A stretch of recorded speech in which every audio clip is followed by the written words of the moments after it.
Let's be real, folks, we've all been there. You know, that comfy, cozy place where sweatpants are considered formal wear, and the only marathon you're interested in involves back-to-back episodes of your favorite show. Yeah, that was pretty much my life.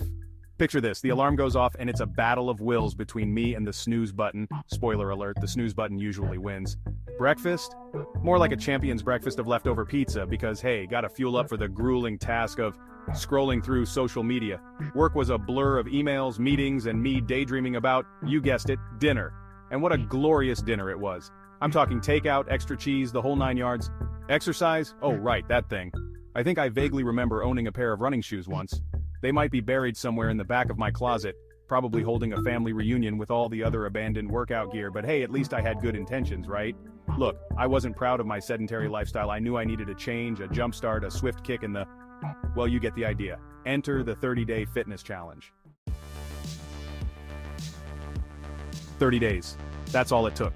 30 days to potentially transform my life from couch potato to, dare I say it, fitness enthusiast. It sounded daunting, sure, but also kind of exciting, like a mini adventure. Except instead of exploring uncharted territories, I'd be exploring the uncharted territory of my own willpower.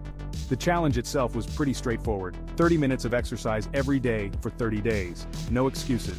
Rain or shine, tired or wired, I was committed. At least that was the plan.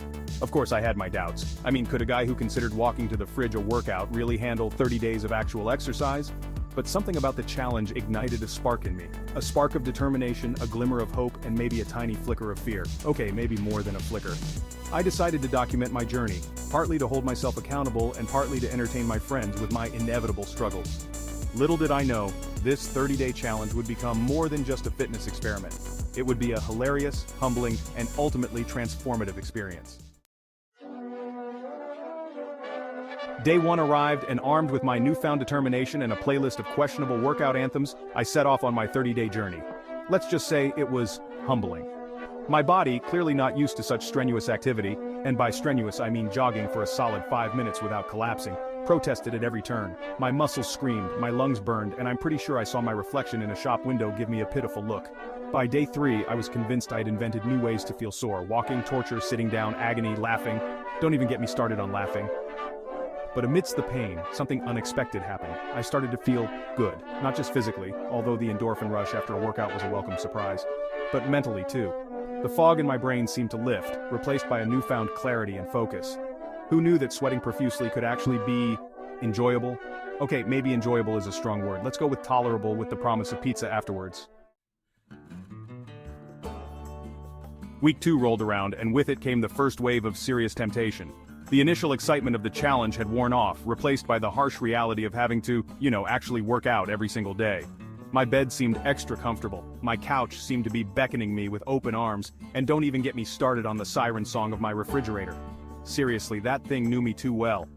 One evening, after a particularly grueling workout, I found myself standing in front of the open fridge, staring longingly at a leftover slice of pizza. Just one bite, I whispered to myself. One bite won't hurt.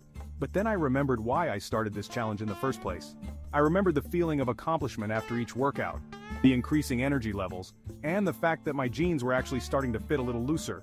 So I closed the fridge, grabbed a bottle of water instead, and reminded myself that this challenge wasn't just about physical transformation, it was about proving to myself that I was capable of more than I thought.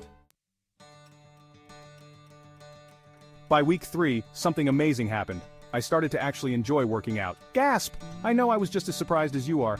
The activities that once felt like punishment were now becoming something I looked forward to. I experimented with different types of exercise, discovering a love for hiking, biking, and even, dare I say it, yoga.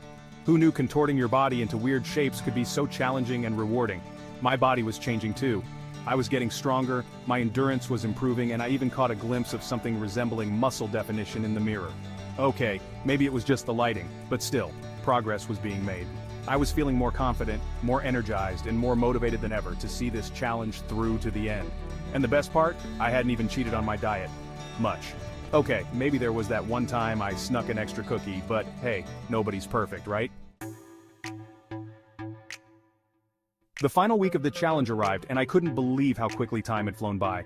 I was on the home stretch, and the finish line was in sight. But with the end so close, I also found myself battling a new enemy, the allure of victory pizza. You know what I'm talking about, that voice in the back of your head that whispers, "You've worked so hard, you deserve a reward, a giant, cheesy, pepperoni-laden reward." It was a constant battle of wills, but I held strong. I reminded myself that true victory wasn't about indulging in a momentary treat, but about the long-term benefits I had gained from this challenge. The increased energy, the improved mood, the newfound confidence, those were the real rewards. So I pushed through those final workouts, giving it my all, and feeling a sense of pride and accomplishment with each passing day.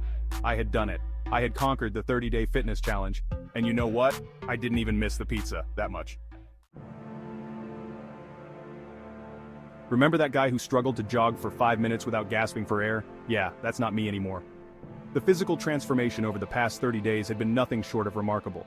My body felt stronger, leaner, and more capable than I ever thought possible. The muffin top I had grown so fond of, let's just say it had magically transformed into a more sculpted midsection. Still a work in progress, but hey, Rome wasn't built in a day. My clothes fit better, my posture improved, and I even had to dust off my old belt because my pants were in danger of heading south. But the physical changes were just the tip of the iceberg. The real transformation, the one that truly blew my mind, was what happened on the inside. Remember that brain fog I mentioned earlier, the one that seemed permanently etched into my consciousness? Well, consider it officially lifted. One of the most unexpected and welcome side effects of this 30-day challenge was the dramatic improvement in my mental clarity and focus. It was like someone had hit the reset button on my brain, replacing the sluggishness with a newfound sense of alertness and mental sharpness. I was more productive at work, more present in conversations, and I even found myself remembering things like where I put my keys, without having to resort to frantic searching. Who knew that physical exercise could have such a profound impact on cognitive function? Turns out those endorphins are like little miracle workers for your brain. Before this challenge, my go-to coping mechanism for stress was pretty much anything edible. Bad day at work, pizza, fight with my significant other, ice cream, existential dread, bring on the entire contents of the pantry. But something shifted during those 30 days. As I became more in tune with my body through exercise, I also became more aware of my emotional patterns, particularly how they influenced my eating habits. I started to recognize stress triggers and developed healthier coping mechanisms, like going for a run or engaging in a favorite hobby.